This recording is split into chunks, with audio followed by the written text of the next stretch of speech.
welcome to Effort Talks. Today, for a change, we won't be discussing geopolitics or politics or the economy. I have two people who are engineers. Both of them went to IIT, and both of them have been working very hard to get a culture of innovation, of people tinkering in labs, of young people making stuff in India. Both of them made their fortunes in the US. And are pioneering a new movement in India. So, gentlemen, welcome. Welcome. Thank you. Brilliant. So, I have a question for you and my first guest, not in the order of precedence, but just in the order of questioning, Hemant Kanakia. Hemant Kanakia, tell us what is the core vision that drives your movement? What is it that you're actually trying to do? So I think, first of all, thank you for inviting me to talk on this episode. We are very happy to talk about what both of us have been doing. Megaborn Foundation was started based on my own experience, or rather different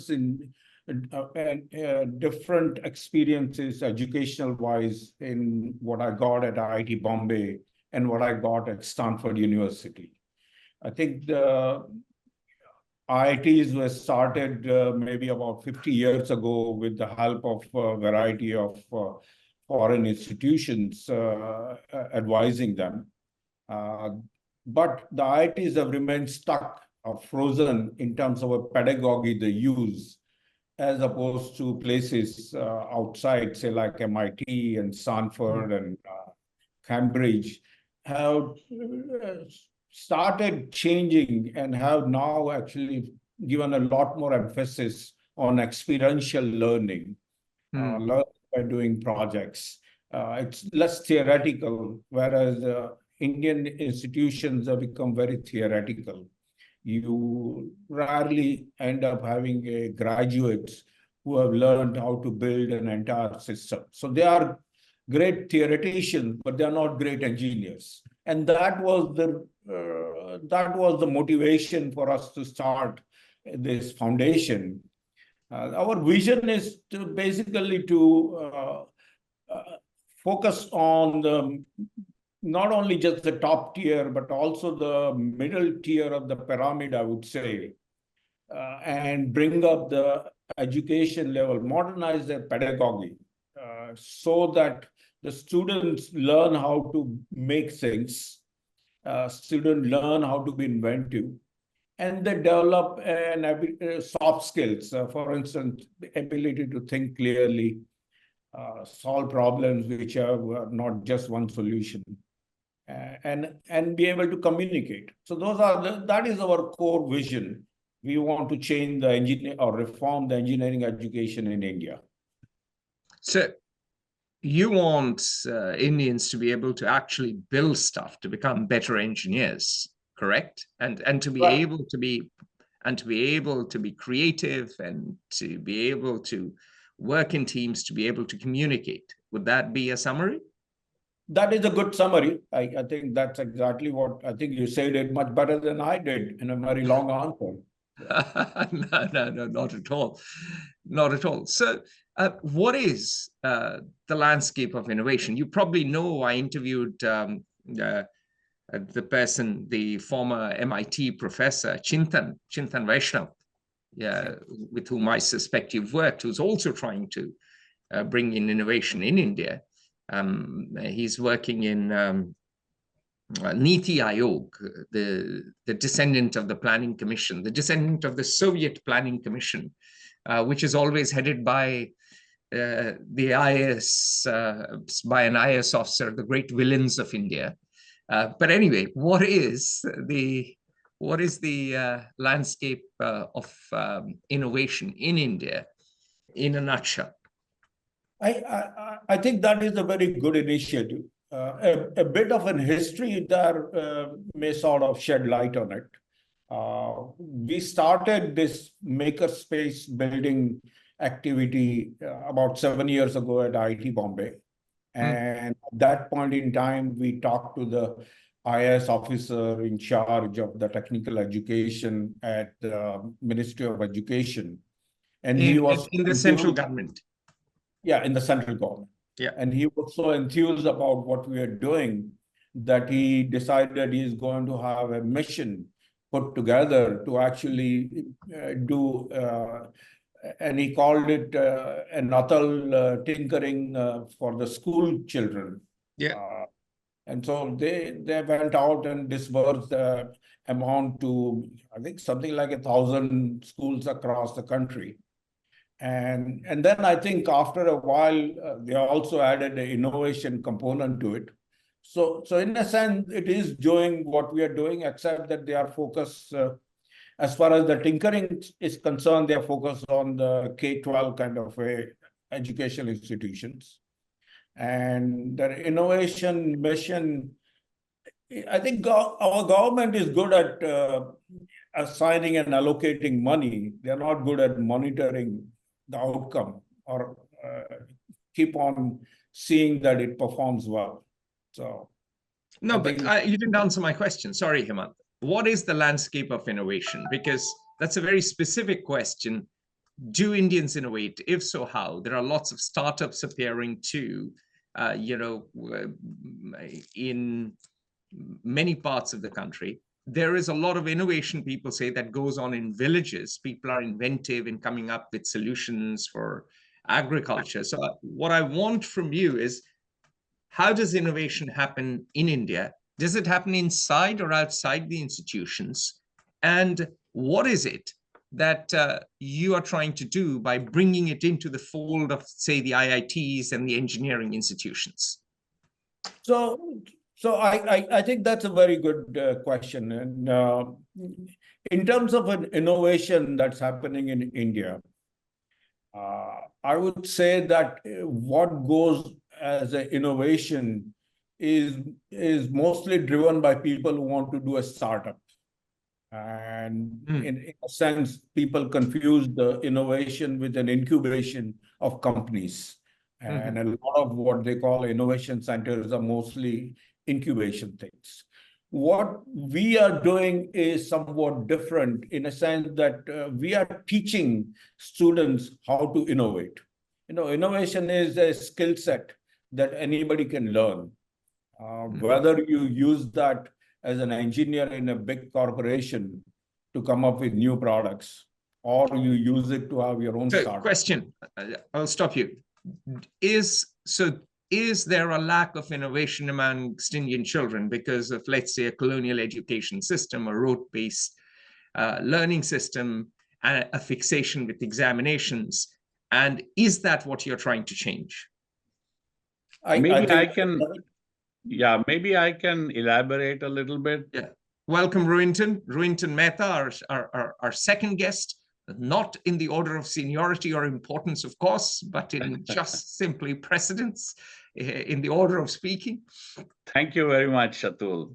So what our goal at Maker Bhavan Foundation is over the years, in the next, say, 5 to 6 years, we want to spread our movement to 50 higher education institutions covering over 250,000 students. We want them to become India, particularly the technically oriented students in India, to become a country of deep thinkers who ideate some ideas, invent, work with their hands, and if you can summarize it, learning by doing and learning by using. That, in a nutshell, is what we want to try and achieve. And this is also a way of giving back to India that did so much to bring us, most of us who actually are part of Maker Bhavan Foundation, all have been outside of India, but this is our way of giving back to, you can call it our Guru Dakshina. So, Ruinton, why are you having to do that? The question is there a lack of innovation and you feel that there's a need, you feel impelled to address it? I think, Atul, you are putting me in a spot where I have to be very blunt about it, as to saying that certainly there is a lack of innovation from India. Take any particular topic and you will look at it. Let's say we look at the networking. That I see. networking, when is the last significant innovation that came out of in India? And the answer is zero. We haven't come up with the internet. We haven't come up with a blockchain. We haven't come up with an generative AI. We really haven't come up with anything new that has actually had an impact worldwide. Given that we graduate so many engineers and we have a lot of software houses, and in fact, nowadays, a lot of global research centers, I cannot point to a single technological advance in the world that has come out of India. So you're trying to address that culture of a lack of innovation, and you're trying to bring in the learnings both of you had working in the US, and of course you in Stanford, and the best practices to Indian students and create a new movement of innovation in India. Would that be fair? Absolutely. That is exactly the case. I think I want the students who graduate to be able to look at something, look at an umbrella and say, how can I improve this? They don't do such a thing. Excellent. No, I taught at IIT, and and I taught for 5 years, and one of the most shocking things for me was that so early in life, they had given up on asking questions. They had given up on trying new things. They had given up on working with their hands. So many of them just wanted a corporate job or even the civil services examination. And that is a frightening thing, because IITs have everything from Olympic-sized swimming pools to fancy buildings. Not IIT Bombay, where buildings are crumbling, but many others. But the culture of innovation was missing. It's a skill set that is independent of whether you do a startup or not. And we are an education not paying attention to developing that skill set. Use the curiosity, ask the questions, come up with new ideas. All those things are missing. Brilliant. So let's switch to Rinton, because let's have him describe what are the main initiatives that you are taking to develop that skill set of innovation, or that what I call the culture of innovation. So the first and the most important initiative that got Maker Bhavan started was the development of Tinkerers Labs. Tinkerers Labs are basically 24/7 student-managed maker spaces, and they enable students to experiment, exercise their imagination, and work together in teams. It is learning by doing, with ideas that they tinker around with. They develop prototypes using sophisticated equipment that we help these labs with, like 3D printers, laser cutters, vinyl cutters, sophisticated electronic equipment, and they build novel systems, and they convert concepts into possibly workable and tangible engineered products. To date, over 10,000 students have benefited from access to these Tinkerers Labs that we have helped establish at 11 higher education institutions like IIT Bombay, IIT Hyderabad, IIT Gandhinagar, and so on. And what do they tinker with? Sorry to interrupt you. What do they build? Do they build drones? Do they build autonomous vehicles? Drones is one of them. They will work on ideas. For example, they might feel like a curiosity on, well, my grandmother suffered from asthma, and I need to build something that is easy for her to handle, and let me develop an asthma inhaler, which is easily adaptable. To Indian conditions. Yes, all of our programs are in India.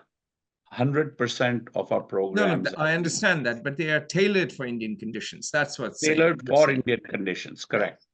And it's Solutions not to Indian just problems. it's not just at IITs that we have built Tinkerers Labs. We also have them at other institutions like BITS Pilani, at Nirma University in Ahmedabad, at Institute of Chemical Technology in Bombay, and so on. And what we have done is, in the last several years, along with Tinkerers Labs, we have also co-opted a program that started with IIT Madras Research Park, started by a distinguished a retired professor who was also the founding director of IIT Mandi, Professor Tim Gonzalez. And he started a program called LEAP. LEAP basically stands for Learn Engineering by Activity with Products. And it involves project-based learning where students develop skills in a similar pattern. Now, the difference between Tinkerers Labs that we were involved in and LEAP is, LEAP has been essentially in tier 2 and tier 3 colleges, which do not have the facilities that many IITs have. So it is very important. The National Institutes of Technology. No, even below that, Okay. even tier 3 universities. Got it. Like, for example, he currently operates this program at about 12 different universities or colleges. All of them are currently in South India, in Kerala, in Tamil Nadu, and so on. And our goal is to take the Tinkerers Lab and LEAP program across India. So like I mentioned earlier, we want to establish 50 different Tinkerers Labs. Several of them may have a connection with LEAP, several won't. And we want to have well over 2.5 lakhs or 250,000 students become, essentially more comfortable with working with their hands, develop prototypes, and help the society. The other program that we have done, which is kind of a follow-through of Tinkerers Lab, is we looked at a program that was developed in the US at Cooper Union. It's a 6-week intensive summer program called Invention Factory. And we brought it to India. It's in its 5th iteration. It first started at IIT Gandhinagar, where the students work in teams of 2 each, and they come from all different institutions across India. They first apply for this program, and during the 6-week program, they are taught in first pitching their idea as to what they want to do. Second, they have that particular idea has to be accepted by 75% of the participants and the faculty.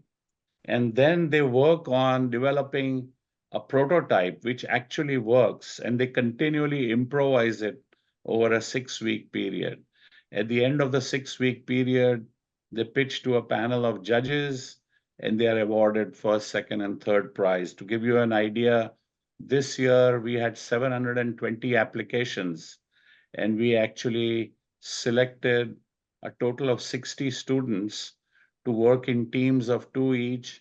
And we run this program simultaneously. It's going on right now at IIT Gandhinagar, IIT Bombay, and IIT Jammu. And So what got it. I mean, I get it. A lot of detail here, Winton. So very thorough. You're clearly a good engineer. My question is, what does it achieve? What has it achieved so far?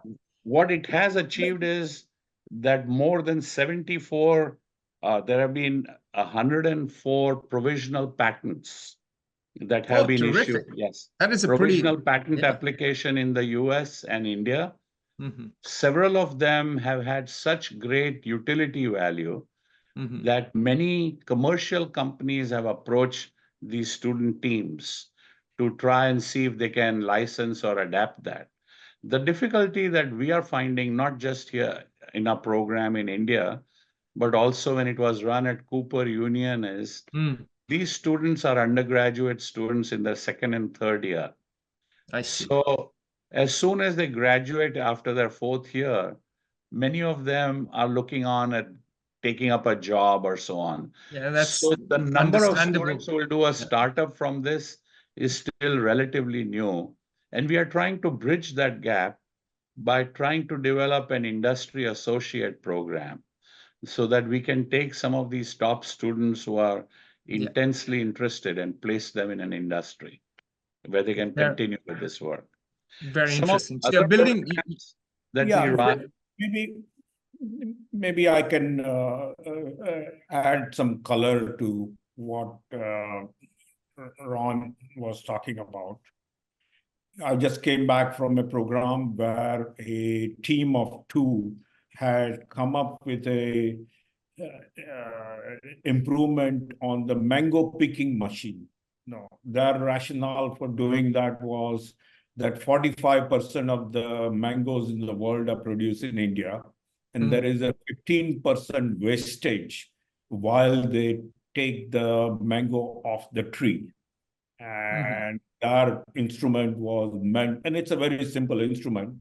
Their instrument was basically saving labor by combining picking as well as packaging. And more interesting about that, I want to point out, is how did they come up with that idea? They actually visited a farm nearby and asked the farmers what are the problems, and then narrow down coming up with this. So I think it is fair enough to ask what is the outcome, but I like to measure an outcome by the change in attitude that the students have. I think anecdotally we hear from the students saying we got much more confident about our ability to come up with new things. And that is what is going to carry them forward. They're going to graduate. They may go into management. They may go into corporate world. Everywhere there is an opportunity to develop something new. And I think our job is not to have the startups. Our job is not to have them file patents. Our job is to change their attitude. Understood. So you're developing the avant-garde of the technological revolution in India. Hey ho. we like to think so. In addition to prototyping and patenting, some of the other beneficial aspects of these programs is it teaches these students to effectively communicate, to think critically, to make hopefully the right decisions, and address the problem-solving approach in a very methodical manner. Brilliant. So, yes. Atul, I want to go back to and address one of the issues that you may have wondered about is how are the inventing connected to actually making things? You know, what I have seen, and while I was working at the Bell Labs in the research department, what I had seen is that people can come up with a lot of interesting ideas. Many of them are actually more like, okay, I'm going to file a patent and forget about it. And those are not the ones that actually change the world. In order to have a lasting impact on the society, you need something that is actually demonstrable, that needs to actually be built. And the process of building actually develops a judgment about what is practical to build. So invention should always be, in my mind, coupled with their ability to build things.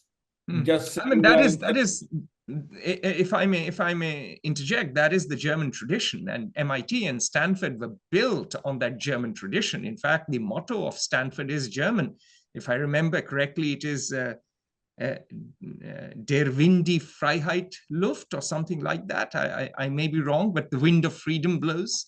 And the model of making things, working with your hands, arguably goes back in the German tradition to 1517 and Martin Luther, because of course, according to the Protestant Lutheran tradition, work is worship, and Jesus was a carpenter, so you work with your hands. And the two great models of the university systems that came to the US from Europe, one is the Oxbridge system, which was very much Also Socratic, by the way, very critical thinking. Why? The humanities, the Harvards, the Princetons, the Yales. And the other was the German tradition, build stuff, make things. And that is the Stanfords, the MITs, the Carnegie Mellons. And that is a very, very rich tradition, and it has changed the world. Well, the IITs were supposed to have been established on the model of MIT. Yeah, the Whether German it model, succeeded basically. fully or not, only time will tell. Well, I mean, let's be honest, they haven't succeeded Not so far. in the original mission. We can lie about it, but they haven't. Right. And the culture in IITs has degenerated over the last few years because people are coming. And I can say, because I've taught there, people are coming through coaching institutions, factories, pretty much, producing people who are exam monkeys and who are wired for success in examinations instead of having hunger and curiosity to ask questions and build things. So I think we have a lot of reform to do there. And what both of you are doing is very valuable, therefore. That is one of the observations I've made to the IITs that I've visited. Very few of those professors actually build anything. They only write papers. It's more of a paper mill. Yeah. And the reason for that is that they basically know that the promotion or the value attached to their work inside the institution and among the peers is not come out of their having built something. They count the number of papers. And we can't change the culture at that level, but we certainly can try and change the culture at the student level, that building is an important part of the life. Yeah, absolutely. So you talked about building. So what do you do to help them build? Do you teach them how to conceptualize? Do you help them how to prototype? I mean, of course, Hemant, you've been at Bell Labs. Ruinton, you've run factories around the world. How do you get these young people to start building? Do you teach the process? How do you get them excited? So if I can take that question, Ron. Yeah, please. The LEAP program is a good example of how we do that kind of stuff. Mm-hmm. So walk me through the program.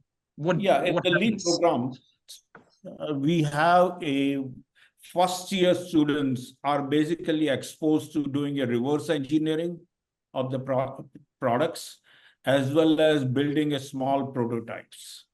In the second year, they actually built a more substantial prototypes now that they have acquired the skills to do something. And they are mentored by the outside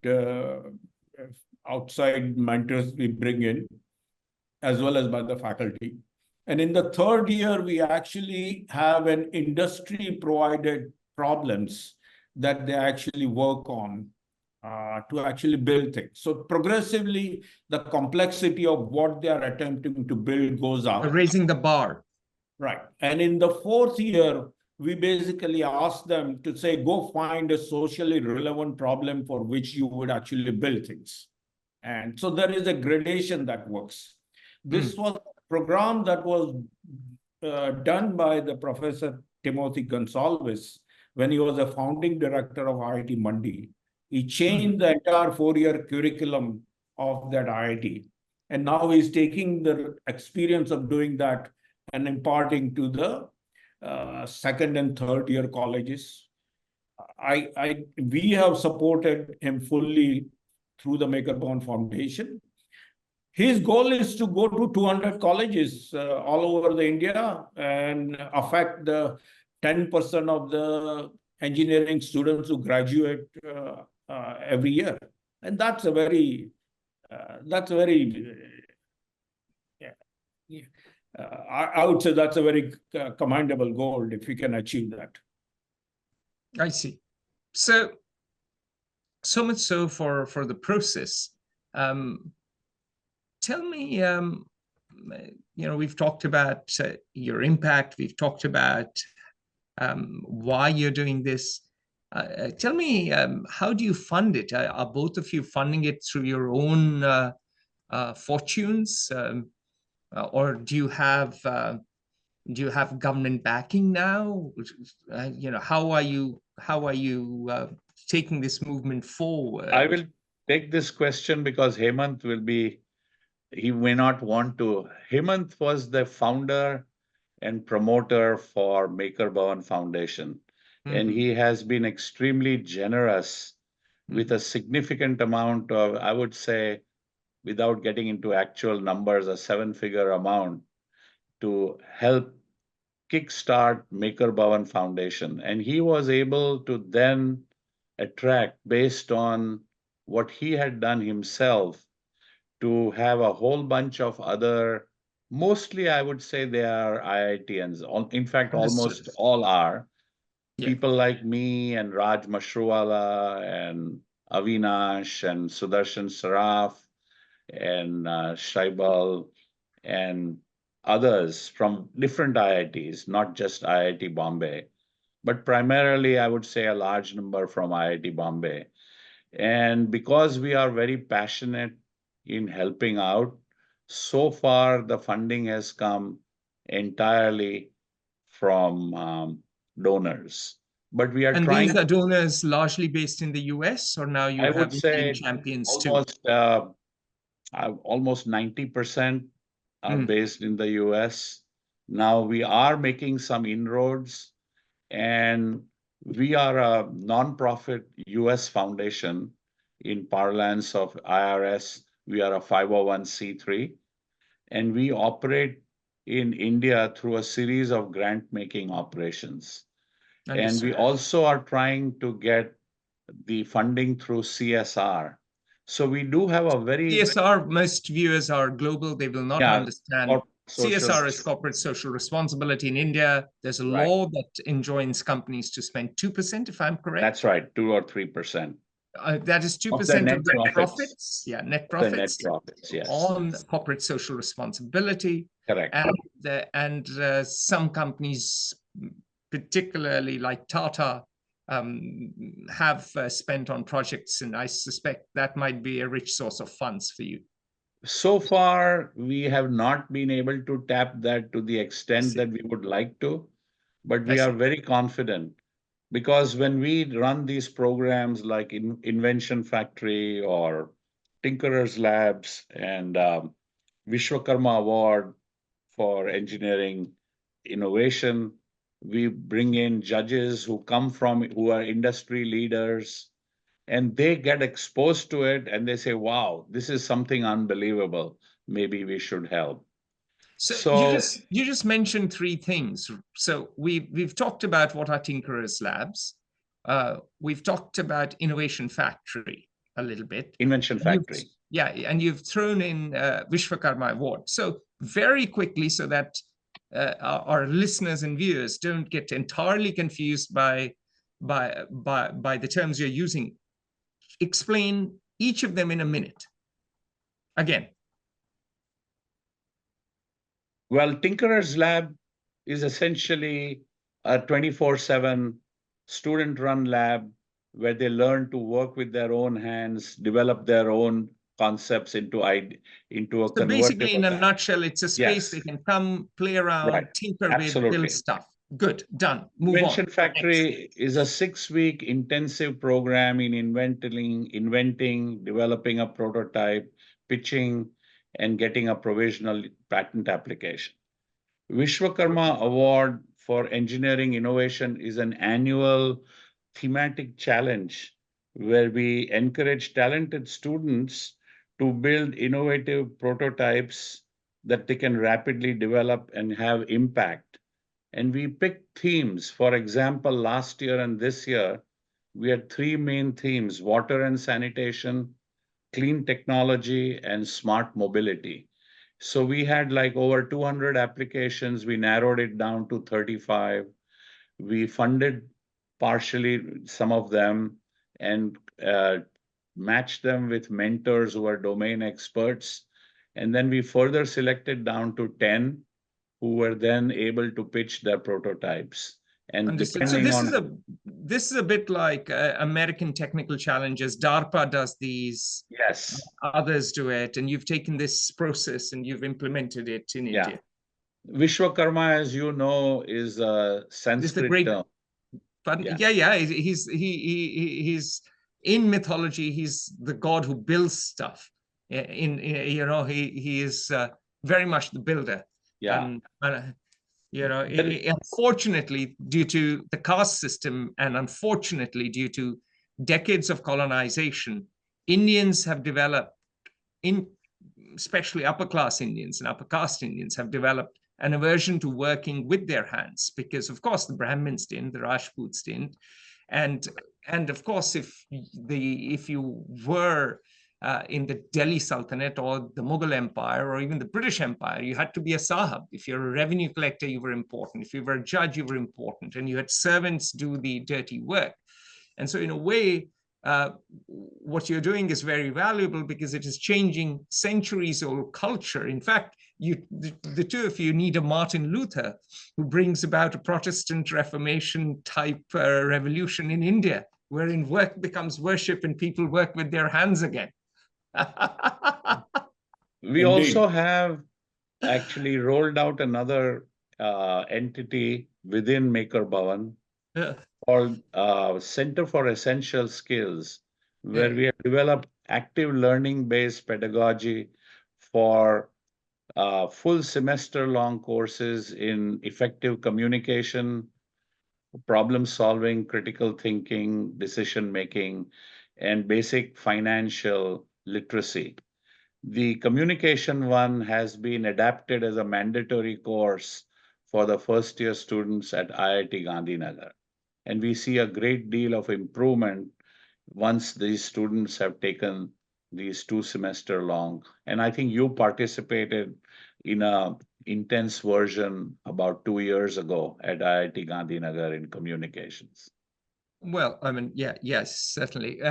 But let's get to the matter at hand. And when you talked about funding, I noticed that you didn't mention any government funding, but a lot of institutions in India are still government run. IITs are government run. The directors are decided by the ministry. They're not autonomous bodies, unlike the US.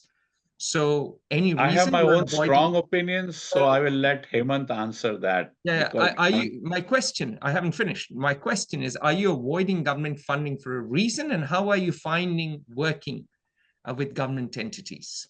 Let me address the issue of funding, for including the question you ask. We are currently in the friends and family phase.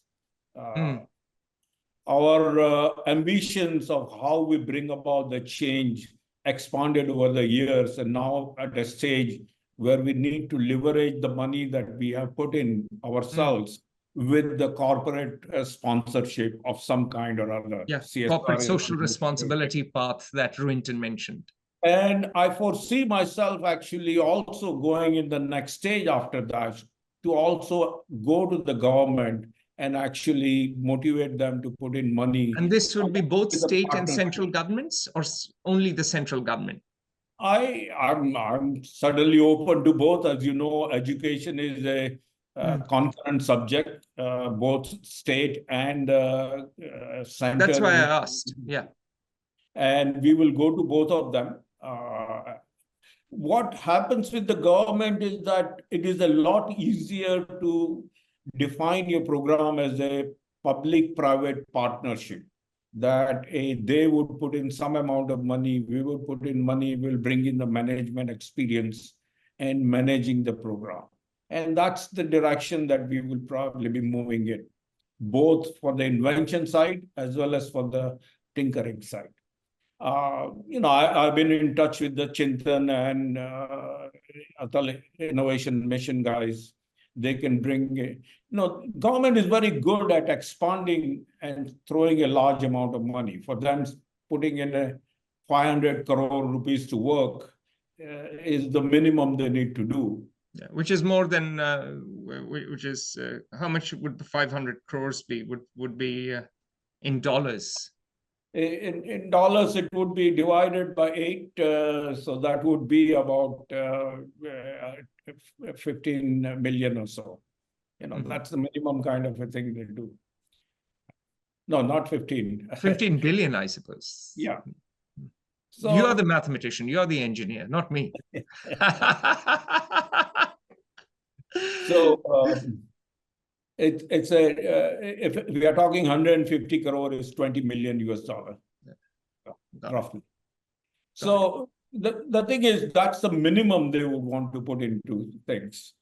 But that goes a long way. Our own methodology is such that we focus on making programs effective. So that is a place for us to involve government. So far, we have not gone there. Brilliant. Well, gentlemen, it's been a fantastic discussion. Any final words, any message for those who are listening to this video? Ron, or watching this video? Well, I would like, first of all, Atul, thank you very much to you and to Fair Observer to allow us to pitch our ideas. Just like we said in Invention Factory, we are first pitching to the public at large. And hopefully there are people who would get interested with what we are doing, and they'll become active supporters, not just in terms of financial donations, but also by volunteering their time and effort. So if you're a professor at MIT and if you're a professor at any institution in the US and nothing to do over the summer, go and work with these boys. Absolutely.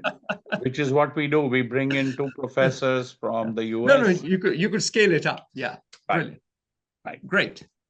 As the Chinese premier said recently, a couple of years ago, the competition among nations is for talent and education. And India is not going to become at the forefront of a technology or highly developed nation by focusing just on the service sector or an IT kind of a work. A nation has to learn how to make things. And our goal is to basically prepare the workforce that actually knows how to make things. And hopefully we have been able to convey that, and hopefully we'll succeed in that. Brilliant. Well, you may have read a piece I wrote about how the economic literature indicates, and if we study economic history, that indicates that productivity growth only happens with industrialization. And that has been the secret of the rise of Germany, of Japan, before that of England and the US, and so on and so forth. And then the most recent example of China. So here's to all the best. I mean, here's to more power, more energy, more oomph to the efforts you're making. May the ground rise up to meet your feet, and may the wind be at your back. Gentlemen, lovely to have you. See you anon. Thank you. Thank you very much. So much. Okay. Bye. Join the conversation at Fair Observer and subscribe to our YouTube channel.